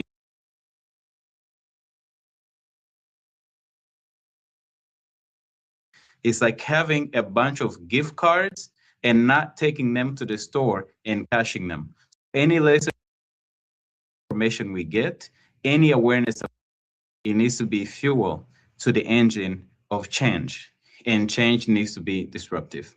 Attention fades, organization builds power. And history will not measure how informed we were. It's going to measure how and what we chose to build. So let's continue to build. Thank you so much, everybody. I see that the audience continues to grow, online especially, but we have to end it here, and we'll be scan the QR code so that you can continue to follow. And I'll turn it back over to you, Amal, if there's any other remarks in the room. Yeah, Mimi asked when are you guys in Berlin?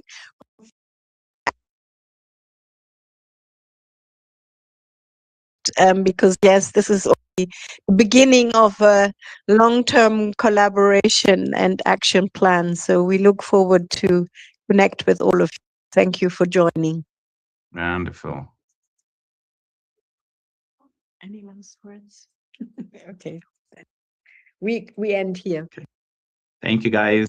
And thank you for everybody online on the stream. And Francine, thank you for the sacrifice and the travels and everything. And I hear that it was difficult to get around Berlin today because of all of the strike with public transportation, but you were able to make it. So we're grateful that you made it safely, and safe travels to Kambale. And we'll talk to you guys soon. Thank you. Yeah, have a good rest of your day and have a good evening.